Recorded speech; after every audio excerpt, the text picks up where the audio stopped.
more than generous introduction, but I think you forgot to mention all the other adjectives you've used for me over the last 15 years. You didn't tell them that I talk too much. You didn't tell them I'm always late. That I and your wife conspire. And of course, you also didn't tell them that I'm a scooterist.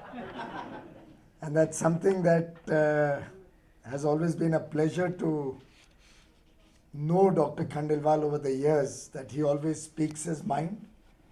He doesn't mince words, he talks the truth. And in some sense has mentored me over my journey of the last 15 years. Thank you very much, Dr. Khandelwal, for all that you've done for me. Mr. Rao, compliments to both you and Dr. Khandelwal for this excellent presentation. I didn't get much time to read, you're right. We are all running around from one engagement to the other. Don't get too much time to read, but I did jot down a few thoughts before I came here from, particularly from what I remember I had learned or read in Dare to Lead that Dr. Khandelwal had brought out about 4 years ago now, Doctor? About 4 years ago. But compliments to both you, Mr. Dr. Rao and Dr. Khandelwal, for institutionalizing the work of Dr. Uday Parikh through this compendium of essays. I think a work which spanned over so many decades will get encapsulated in a very cogent framework which I'm sure readers and students of HRD or HR function or institution development function, organizational work will not only cherish, will not only benefit from, but which will set a benchmark for the next generation to follow. My compliments to both of you and to Mr. Vivek Mehra for publishing this book. Dr. Karnik is, of course, another legend by himself and someone we have all looked up to over the years. And I'm sure we'll be happy to see the engagement of this government on, particularly on taking technology to the masses, taking technology to the length and breadth of India. When I was reading Dr. Uday Parikh's background, first thing that struck me is that the word Uday now is very close to my heart. In fact, I do hope Uday will be the sunrise of the power sector and will set the framework on which I'm very confident that this sector in the years to come will become the engine of India's growth, will demonstrate to the world what transformational change India can do, particularly in a short span of time. We've received very good support in the initial period as we are rolling out Uday. Ms. Usha Ananthakrishnan also has been a part of the making of Uday. In fact, in some sense, reading about Dr. Uday Parikh, I was recalling all the various engagements we had while preparing the Ujjwal Discom Assurance Yojana. And I wish one of you had met me earlier and talked to me about Dr. Uday Parikh. Because Uday has not been crafted in Delhi. The entire Uday program has nothing to do with the government of India. It's a program that has emerged from a bottoms-up approach. It's emerged from huge amount of consultations with all the stakeholders of the power sector. It could be the state governments, of course the central government was involved, the distribution companies, transmission companies, generating companies, public sector, private sector, consumer organizations, bankers, all stakeholders, suppliers of equipment, their capability to live up to the commitments that we are making in Uday. And the entire process was completely bottom up. If I recall, I must have had not less than 200 engagements where I have personally sat through several hours of, and I think Usha and all are, and Pratyush ji are well aware that if I walk into a meeting, it's terrible news for the participants because then the meeting goes on and on till every single aspect has been discussed and settled. So long meetings, and probably if we remove me out of it, the department must have worked through 1,000 engagements to create Uday. And why I'm mentioning this is not to talk about Uday, but to juxtapose it to Dr. Uday Parikh's own efforts at institution building. At the end of the day, it's immaterial whether I'm power minister or not, or whether this government is in power or not in power. What we are trying to do in this government is create an institutional framework that can help India through decades of prosperity, through decades of double-digit growth. And in a morning engagement, I alluded to the real estate sector while describing what this government's effort is. When we came into government, I won't go into the legacy issues, but by and large, we all know, and Dr. Khandelwal mentioned a line or two about the situation that prevailed in the country. At that point of time, we had two paths before us. And if I relate it to the real estate sector, we could have either created a small foundation on which a 3 or 4 story building could have been constructed, and that would have been very good quick fix solutions to a lot of the problems.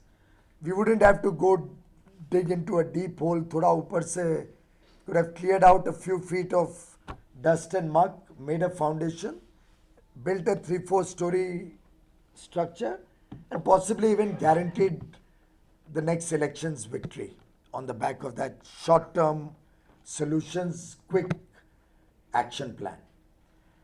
But Prime Minister Modi, who has, I believe, also been a student of yours, Dr. Rao, in some sense at IIM Ahmedabad, believes that our job here is not to create a 3 or 4 story building and the structure and the foundation for that.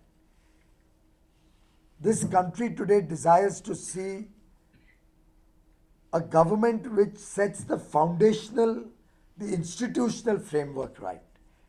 And therefore, in his wisdom, he decided that we'll have to dig really deep. We'll have to go down into the ground and take out all the muck and the dirt accumulated over several years. We'll have to build a solid foundation, design it, plan for it, construct it honestly and well. Don't let it be porous so that extraneous elements can enter into that foundation and maybe corrupt the system even in the future, and create such a foundation that it can withstand years and years of pressures, which can build maybe 100-story skyscraper on top of that foundation. And I don't literally mean that 100-story foundation. I'm talking of a foundation on which India can see years and years of prosperity and growth, and take this country out of the rut that we have, in some sense, found ourselves in, even though it's 7 decades or 69 years now since this country got independent. And in that sense, I see a lot of similarity in the teachings, in the articulation of the thought process of Dr. Uday Parikh and our own government's efforts in building institutions, in building a solid foundation on which this country can develop, on which this country can be reassured of a glorious future. In my own work, I've had more than one occasion where I had to choose between a soft path and the hard path. The coal blocks got cancelled overnight on 24th of September 2014, and there was enough and more pressure on me, considering the serious crisis that the country was facing at that time. Over 2/3 the power plants of the country had critical coal stocks, less than 7 days of coal stock. In fact, there were, Dr. Saab, many plants which ran on the Japanese just-in-time inventory model. So the rake would bring coal and that went straight into the power plant. If the rake got delayed, the power plant had to shut down. And at that point of time, there was a lot of pressure that let's quickly try and find a mechanism to reallot these, give a right of first refusal to the earlier allottees, find a way to get things sorted out quickly. But I think we chose the right path, and I don't mean right in the sense of right and left or rightist or leftist. I think we chose the path where we wanted to create a framework where the natural resources of this country, which belong to all of you, which belong to the people of India, would for perpetuity remain the wealth of India, could never again be given away free of charge to friends and relatives and party colleagues and for any extraneous consideration, but would always go through a transparent, honest process, would always go for the welfare and service of the people of India, and would always remain the wealth of this nation, the wealth which will take the poor out of poverty, which will serve sections of society which for decades and probably centuries have remained deprived, have remained in some sense discriminated against. And I feel very satisfied that instead of the cut paths that we could have taken, we chose the more difficult challenges and solutions to those challenges and made an effort to convert each one of these problems into an opportunity to leave behind in the footprints of India's governance possibly some role models which I hope outlive us and which will help this country develop, which will help this country prosper. In fact, Dr. Uday Parikh's own work, both in State Bank and Bank of Baroda, two institutions with which I had the privilege of serving on their boards, has demonstrated to me how he must have visualized, what kind of a visionary he must have been. Because I've seen both these institutions from close quarters, and I believe both of them epitomize high quality, high value systems of good interpersonal relations between management, between workmen, in the entire team that is working to make these organizations work well. In fact, to my mind, there is no subject, and I say it not because I'm releasing a book on HRD or OD today, Dr. Saab. You know my views on this for several years. And in fact, you had asked me to serve on a subcommittee on HRD, if I recall correctly, with Dr. Pradeep Khandwala. And to my mind, I don't think there can be any aspect of development of an organization, an institution, a nation, or the world which has more significance, more importance than developing the human being. And in some sense, our entire ideology of our party, which was articulated by Pandit Deendayal Upadhyay in the 60s, integral humanism, Ekatma Manavvad, focused on the individual as the person who has to be happy. And I was listening to you, Dr. Rao, and feeling immensely pleased because what Panditji had articulated in the 60s was that true happiness, a human being's happiness, can only come with a 360-degree holistic development of the human being. A person cannot be happy only with material wealth. A person can only be happy when he has family systems, value systems, he has a good environment around him, he has good friends and neighbors, he has opportunity for good education and health care. It's the entire person's life, which could even include recreation and leisure, which make for a person's happiness. And the fact that Dr. Uday Parikh also focused on human happiness, focused on individual happiness, be it at the workplace, be it in the family home, be it in social activities and political activities, demonstrates that what the world today has come to accept, and now we are talking of gross happiness index and all of those things, is something which India showed to the world so many decades ago. Today, the United Nations is talking of sustainable development goals. Today, the world is recognizing we have to measure happiness of human beings. But India recognized that a human being's happiness comes from the entire ecosystem around him. I could even say in the Vedic years, centuries before us, but in more contemporary terms in the works of Pandit Deendayal Upadhyay or in the teachings of Dr. Uday Parekh.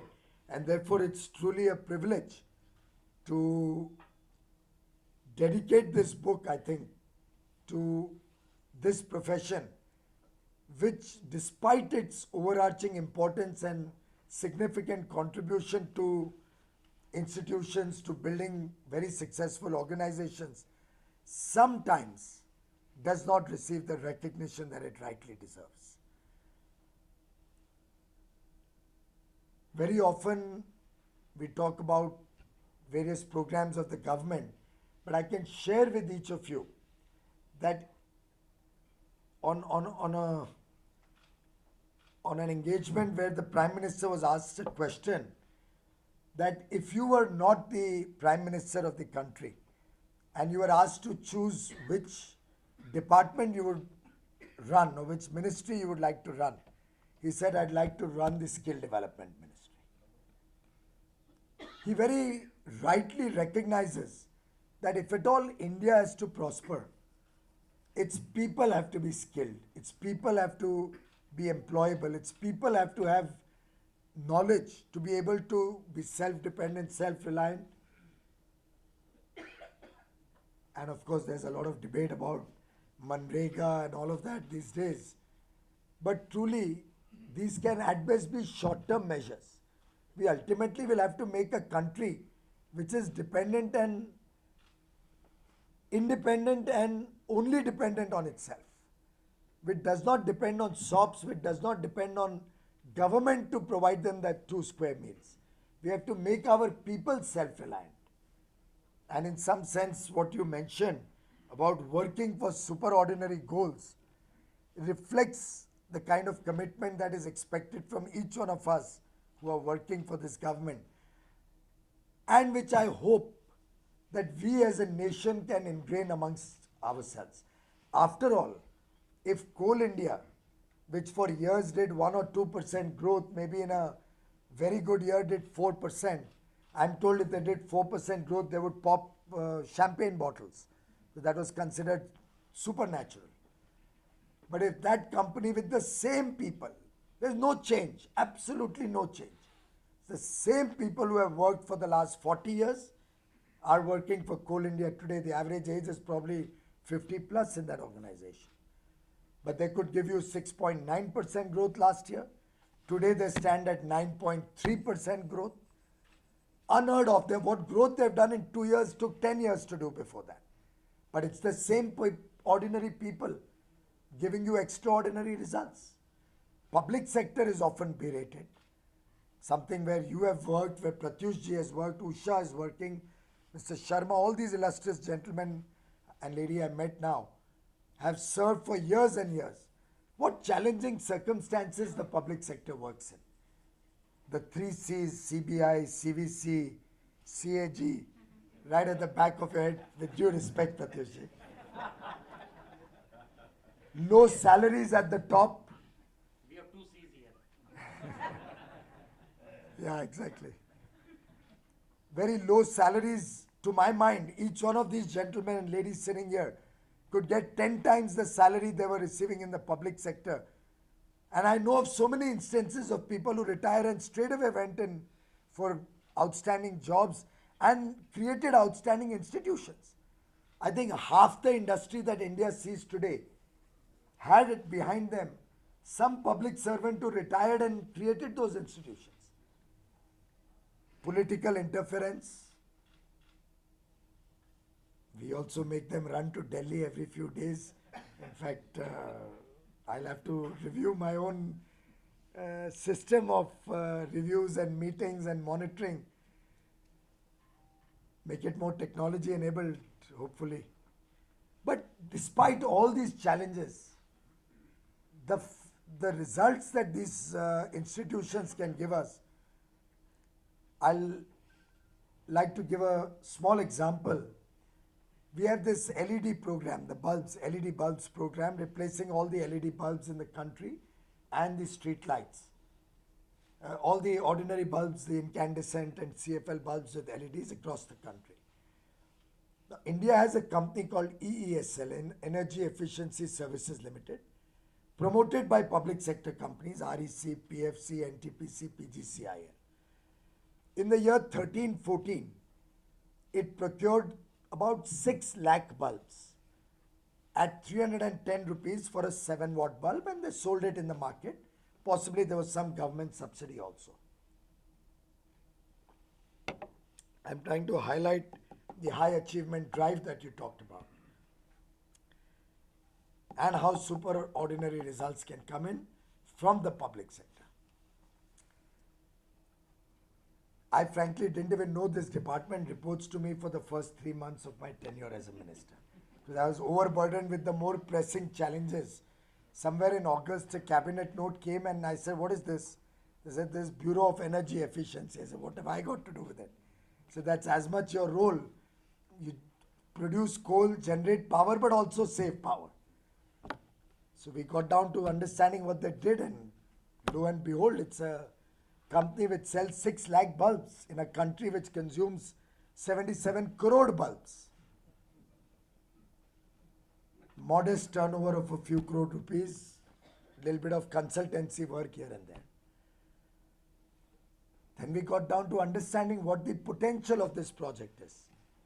And ladies and gentlemen, look at the outcome, the possible outcome on which we are now working.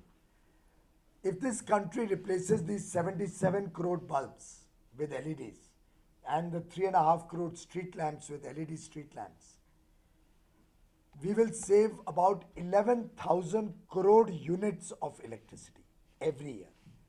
11,000 crore units of electricity. An average 4 rupees, we are talking of 44,000 crore rupees, which will be savings in your bills, your electricity bills, people's bills. $6.5 billion saving only in one program. And mind you, our savings are savings which you earn without dependence on external sources, which Dr. Rao also talked about. We are not going to say that, okay, we'll tax you and then give a subsidy from one pocket to another pocket and reduce your bills by half. No election slogans, no political promises of that sort.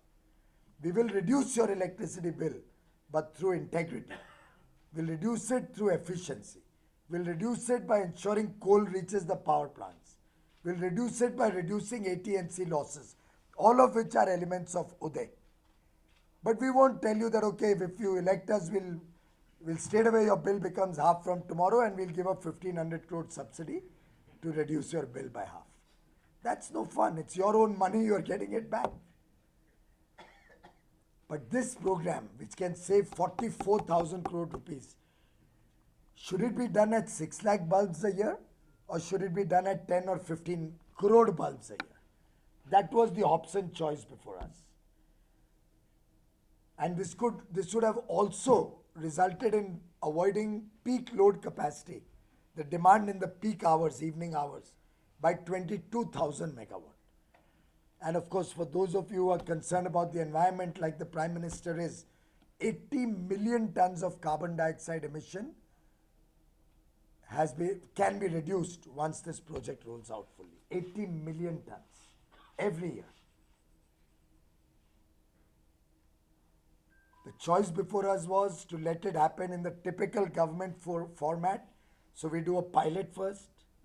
Then after the results of the pilot come out, we'll set up a committee to study the pilot results. Then that committee will go to a committee of secretaries in the Government of India who will assess its efficacy, its cost implication, etc., etc. We decided to get right down on the job. And I was very confident that at 310 rupees base cost plus taxes plus distribution cost, this program isn't going to work.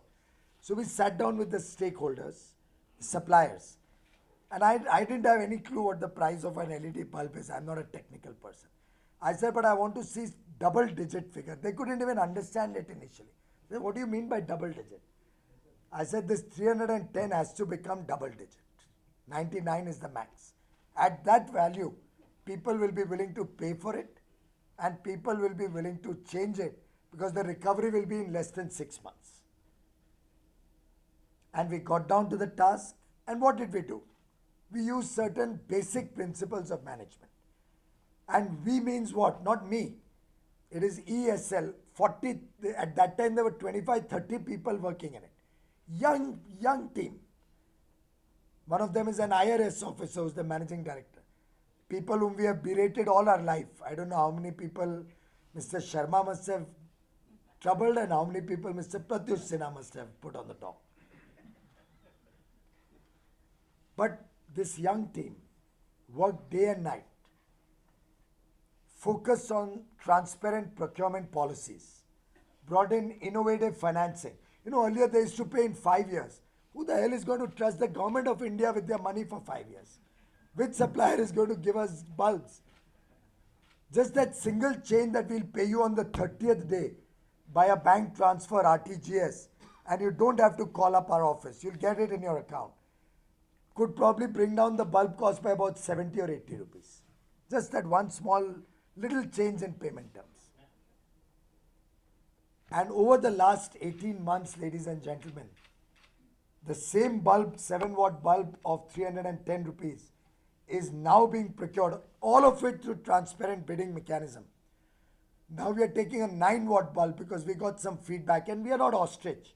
We are willing to learn and listen to everybody and improve our programs.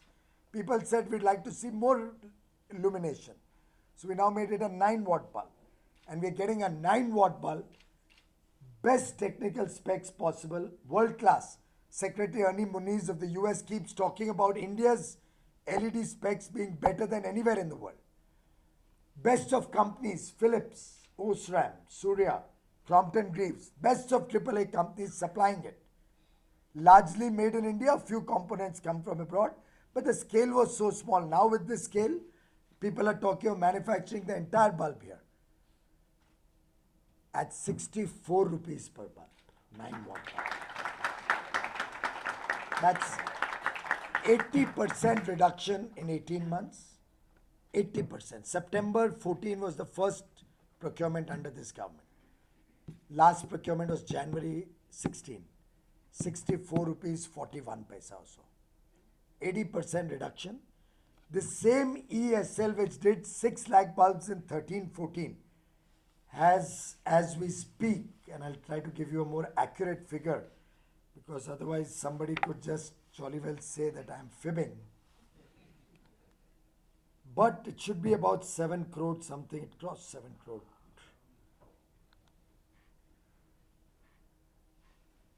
This company's target for this year is 9 crore bulbs. From 6 lakh bulbs to 9 crore bulbs. In fact, it's doing 7 lakh bulbs every day. On 29th of February, on the budget day, in the evening, I was on one of the TV channels when they sent me a note that they crossed 7 crore on 29th February. Right now, the figure is 7 crore 40 lakh 26,220. This real-time data as at 7:09, which should be the time on your watch right now. So 40 lakh bulbs they've added in. Today's the 8th, with 2 holidays in between, Mahashivratri and Sunday. So 6 days they've added 40 lakh bulbs. It's about 7 lakh, and abhi din khatam nahi hua hai. That is the power of challenging yourself. And that is the power that only the HRD function or OD function can create in human beings. And in some sense, each one of you here related to this subject, led by leaders like Dr. Rao, Dr. Khandelwal, supported by the efforts of SAGE publication, have have an opportunity to take this message to the people of India. You have an opportunity to use these skills, these dynamic skills that every Indian has, to serve the people of India, to give us those extraordinary results that are required if we have to make India a superpower, a Vishwaguru in the next couple of decades. Something which is truly doable. I don't see any reason why any child in today's day and age, 7 decades after independence, has to be studying under a street light. My own father studied under a street light in a small town in Haryana in the 40s, went on to become an engineer from Kashi Vishwavidyalaya, BHU, which is now represented by the Honorable Prime Minister. But I don't know whether it's providence or as in the morning I attended the Haryana Investors Summit, the punchline was happening Haryana and something to do with karma, the land of karma. And I was wondering whether since I come originally from Haryana, whether it was my karma that Prime Minister Modi thought it fit to give me this job so that no other child ever again has to study under a street lamp. And if all of us work as a team, if all of us work as one to make this happen, I'm sure there's no power on earth that can stop India from serving the poor, serving the people, the last man at the bottom of the pyramid, with the basic amenities that every human being today deserves, be it electricity, be it quality education and healthcare, be it digital connectivity, be it training or skills to be able to live a independent life, self-sufficient life, be it happiness. And I think the day all of us can be a part of this journey to meeting the aspirations of every young Indian, every Indian citizen, and giving him a happy life, I think that would be a life well spent for each one of us. Thank you very much.